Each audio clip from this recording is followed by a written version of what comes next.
Hello everybody, I am Meso, and welcome back to another Bionicle breaking news video. Or rather, I guess not really breaking news. Parts of this are weeks old, and even this most recent bit will be over a day old by the time of this being posted.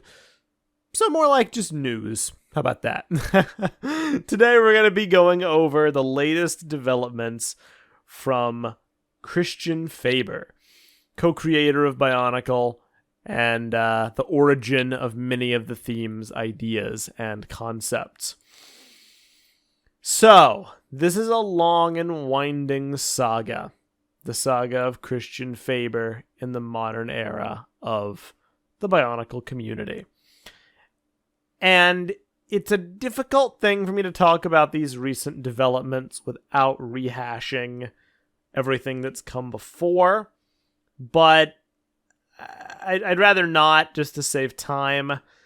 To give a super abridged piece of context, back on April 1st of 2019, Christian Faber started a hashtag on Instagram called hashtag 14B2020. And he posted a bunch of pieces of concept artwork for something, but he was very unclear about what it was.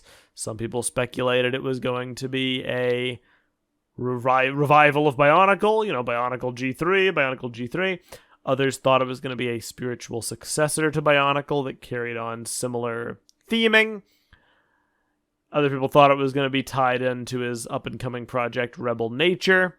There were a lot of different pieces of speculation, and Faber throughout the year continued to post these cryptic pieces of concept art with cryptic captions, ultimately culminating in a live stream on April 1st, 2020, where he revealed some more thoughts and his thought process behind whatever he was doing and what his wishes are for Bionicle or something like it in 2020, which was actually what the hashtag meant. One person for Bionicle or something like it in 2020.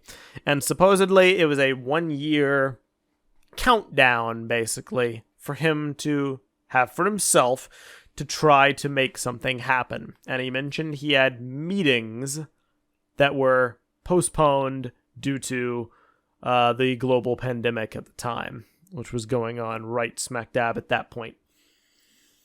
He mentioned after that he would not comment again on that hashtag, and he would only say something again if it was either a thumbs up or a thumbs down. After that, he started using a different hashtag BioVival, and he kept posting. He kept posting concept art, he kept posting cryptic messages, and ultimately what it eventually led to was some members in the community getting frustrated at the cryptic messaging and a lot of the optics of the campaign, presenting itself as a potential continuation, a potential reboot. A lot of very overzealous fans, quite frankly, expecting more than Mr. Faber ever had said he was working on. He was deliberately vague about what it was, and you got the impression that what mattered to him most was creativity, inspiring the passion in the fan base, rather than any particular specific product. And this was confirmed when LJ and I were able to interview Mr. Faber and talk to him about his overall goals. And we learned a lot from that interview, not even so much about what he specifically was doing, but more about his thought process and what went into a lot of his decision making. Mr. Faber, he doesn't really see a lot of the community minutiae. He doesn't really participate in a lot of the overly analytical side of the Bionicle community. His view of the franchise is very pure. It's very focused on creativity, which makes sense considering he's the one who helped get it off the ground. And after that interview, I felt a lot better about things. I had a lot of my personal questions answered.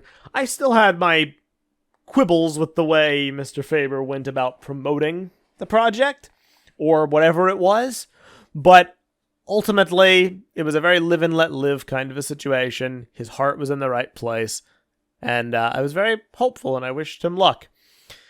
Well, he's still posted every now and then, but nothing ever came of it, you know? It's 2023 now, and ultimately I had forgotten about whatever it was, for the most part, only commenting one way or another whenever he would make an Instagram post. Well, recently, Mr. Faber has started being active on his YouTube channel, which goes by the name of CopenhagenRig. And on this channel, Mr. Faber has started posting some fascinating videos. Some of them involving old G1 concept artwork, continuing the Turaga files. Some actually related to the recent Bionicle gift with purchase, which is one of the most wholesome and positive and uplifting videos I think I've seen in recent years, where it's titled Bionicle Co-Creator Buys and Reacts to the 2023 Lego Bionicle. Super wholesome, and it looks like it's blown up. It has over 400,000 views, so I'd recommend going to watch that. The real crux of the news video today, and the subject of several videos that are hopefully to come, is the series of videos that he has started called The Bionicle That Could Have Been, where seemingly Mr. Faber has revealed the secrets behind a lot of the concept art he was sharing for the 14B 2020/Biovival project. Now, we don't know for sure that this is all that it was. It's possible there could be more. You know, Mr. Faber did allude to having meetings, so it's possible there was an attempt to do something in the modern day. But it would appear to me, based on the content of these videos, that 14B 2020 was actually a concept pitch, or the revealing of a concept pitch for Bionicle G2, which completely floored LJ and I.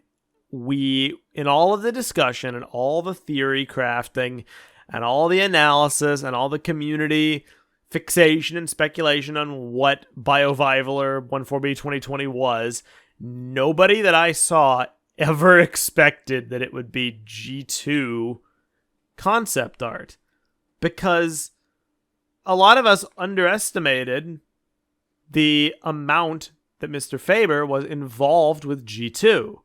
We knew he was a consultant. We did not know in what capacity.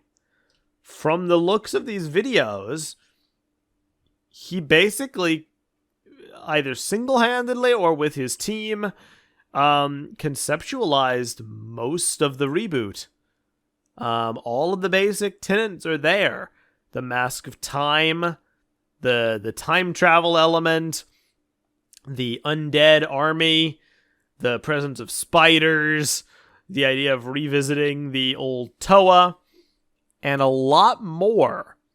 Because in these pieces of concept art and in these videos, Faber paints a tapestry of what could have been Bionicle G2. And I'm not even going to really talk about it here, because I want you to just go watch the videos. There's 2 of them right now at the time of this recording, and he said that more are coming, which means there's even more material that he has yet to share from the G2 pitch. So I'm not even really going to talk about it in this video. Just go watch it. Just go watch it. Absorb what he has to say. Look at the artwork. Look at the pitch for the use of the Mask of Time, and how G2 was supposed to be intricately woven into G1, serving as both a continuation and a reboot at the same time. I want it on the record. I don't like time travel stories. I think they have a lot of issues. And I think that if G2 had gone in this direction and had really explored its time travel mechanic with the amount of depth that Faber's outlining here, I think it would have created problems. I don't think the community would have necessarily been on board with all aspects about it.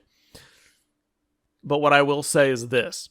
Despite my own feelings on time travel, which are purely subjective, and purely my opinion, the effort and the love and the care that is put into this pitch is palpable in trying to both pay homage to the legacy of Bionicle and honor both its characters, its world, its fan base, its iconography, but also do something fresh and position the story to go in a different, unique, fulfilling, and interesting direction, all tied into the lore of Bionicle that we love. And when... This is hard. It's really hard because I'm trying to keep a semblance of professionalism. But when I look at what Mr. Faber had planned for G2, even if I don't necessarily like every idea that is proposed, when I see the breadth of the creativity and the respect for what came before and the detailed plans, and then I look at what we actually got, and I see that LEGO took those ideas, they distilled them, they boiled them down, they chopped out 80% of them and all of the thematic resonance and the interconnectivity, and they kept skeletons, the old characters, and a big spider. That's about all that made the jump. I just feel a little angry. I don't know. Is that an okay emotion to feel? Like, however many years it's been? How many years? 7 years since G2 was canceled? Almost 7 years. To feel angry over that again? I don't know. I thought I'd moved past it. But it's a double-edged sword because seeing all the posts, like, I think it achieves Mr. Faber's goal. It inspires creativity, and it honestly just makes me happy to see all of that and to see the beauty of all of it, and a recognition of the spirit of Bionicle and an attempt to do a reboot properly. But then I think back about G2 and what we actually got, and I didn't think it was possible, but it feels even worse than it did back then, you know, knowing that we had greatness. We had it right there.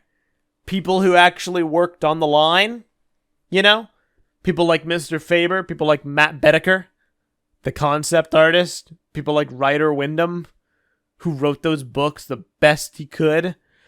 All the ingredients were there to make a good reboot. Talented people pouring their hearts and their souls and their creative energy into doing this thing. And somewhere along the line, in the corporate machinations, in the concepting stage, it was dialed back so much to the surface level qualities: old characters, masks, skeletons, a big spider. And a Mask of Time that's shoehorned in and not fleshed out whatsoever. You know, don't get me wrong. Overwhelmingly, these videos are cool. Their intended purpose is to inspire positivity, and they do so. But man, does it recontextualize everything. Both with G2, because I never knew Mr. Faber was that involved, and also with the last few years. I want to say on the record, you know, I'm sorry, Mr. Faber, if you watch this, which, not to sound arrogant, I imagine you might because you watched our other news videos in the past and you were kind enough to come be on our podcast. I don't agree with the way you marketed the release of the concept art on Instagram. I've criticized it very strongly in the past. But a lot of that was never even towards you, and we said as much in the videos. It was towards the community, and it was a rampant fervor that the community took what you posted and ran with it as confirmation that Bionicle was coming back. Oh, we're going to get Bionicle retold as a CG movie where they're going to fix things about it, like Hookie's color scheme. It's going to continue G1's story. It's going to be Marindar fighting the Toa, etc., etc., etc. People took it and ran with it, and we thought that the way it was messaged on Instagram fanned the flames a bit. A lot. It got people's hopes up. It caused people to overfixate and put up on a pedestal their idealized version of what they wanted BioVival or 14B 2020 to be. And so nothing you could ever deliver would match that. And functionally, I have seen some upset people. I've seen some upset people who are like, so because this was a G2 pitch that was unused, this means we're not getting G3? Because people had, they'd staked their claim that this was going to be a G3. They're now disappointed. In a way, that's all we were ever trying to say when we criticized the handling of it. We were concerned about that happening. It's happened, at least in some capacity. There's that. But we were really harsh. We were incredibly harsh. I was rewatching some of the videos the other day. A lot's happened in the years since I made some of those. I think I had reasons at the time to be as harsh as I was. You could make an argument for some of them that it was justified, and I always tried to be respectful and to maintain that no matter what Mr. Faber made, I would be willing to give it a fair shake and appraise it on its own merits. I was never going to be one of those people who was like, oh, it's not G3, I'm going to write it off. And I think I always stayed consistent in that messaging. But man, knowing what I know now, I feel like kind of a tool. I'm not going to lie. So I want it on the record. I am very sorry. Knowing now that throughout the years, you were still working to get us a good quality, respectful, honorific, but fresh, fun, and new Bionicle reboot, and your efforts were basically squandered somewhere in the development pipeline when it was juniorized and kidified and stripped of all of its depth and thematic resonance.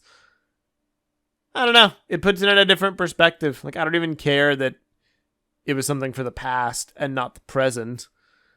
That doesn't really matter to me. I don't even care that it failed. Like, it's nice to know that an attempt was made and that people did care and that people did try. And it's a bummer. And it fills me with conflicting feelings, like I said, that it didn't work out and that the G2 we got is what we got. But it's also nice to know that the people who really got Bionicle, the original people like Mr. Faber or like Greg Farshty, who stuck with it for so many years in the community, they got it. They got the spirit of what it was about. Greg got the depth of the world building, all the little details, all the fascinating little bits of information you could catalog in an encyclopedia and pore over for hours. The depth of the world. Mr. Faber, you really got the artistry and the theming and the concepts and the creativity. And put those two together and you got Bionicle. And I don't know. I feel like I'm rambling a little bit, but my history of making these videos, it was never going to be something concise. I just wanted to speak my mind on all of this. We are, of course, going to be talking about this on a Knack and Jay. We'd like to have Mr. Faber on again for another interview to talk about this and just see where his headspace is at years later. Because, man, this was a system shock. And it's unclear what those meetings were back in 2020. Did he have meetings to try to pitch these ideas again to do it right this time. Were they rejected? I'm guessing they were, if he did have those pitch meetings. Were the meetings about getting the rights to share this concept art, which is what the paper he showed off in the first episode? If so, then why was he sharing some concept art beforehand on Instagram without having said permission? I don't know. I don't know all the details. You know, there may even be more to it than we know right now. But like, we're only 2 videos in. There's going to be more. A lot of it I'm just making my own speculation or my own assumptions based off of. But like I always have said, you can only go off the information you have right now. And I see this and I'm like, this would have been a really cool, still controversial, don't get me wrong, and you know, we'll talk about that on the Knack and Jay, I'm sure, because there are elements of this that don't jive, but it's way more Bionicle than the G2 we got was. And we were so close to greatness, and it's a bummer we didn't get there. But I'm glad that Mr. Faber is still a community presence and he hasn't been scared off by all the hostile, angry mob of people. And that he has doubled back all these years later to fully pull the lid off and show us what could have been. And I haven't even talked about the biggest bomb. I'm not even gonna say what it is here. But those who know me know that I love a certain little Lego theme called Hero Factory. And let's just say, Faber reveals a pretty fascinating little nugget of information about Hero Factory in the second video that was released on the 23rd. So go watch it. Leave your thoughts about the G2 pitch that could have been the Hero Factory information. How do you feel about this being seemingly the whole purpose and the whole bulk behind the BioVival hashtag 14B2020? A lot of the concept art that was there being now revealed to have initially been developed for G2. All that. Is there more that Faber has cooking? Are there other elements to all this that we haven't yet seen? Speculate away in the comments section below. Stay tuned for a Knack and Jay discussing this very soon, tentatively, probably Monday. And once again, Mr. Faber, if you hear this, I'm sorry for being harsh all those years ago. I know I said as much already in our interview, but man, doubly so now that I know this. Thank you for sharing these pieces of artwork, the full story. As much of a conflicting bunch of emotions as it generates, I'd say it is more positive than negative. And I'm definitely glad to know rather than to never have gotten to see it in the first place. Thank you guys for watching. I am Meso, and I will see you on the next video. Have a good day /evening/night. Farewell.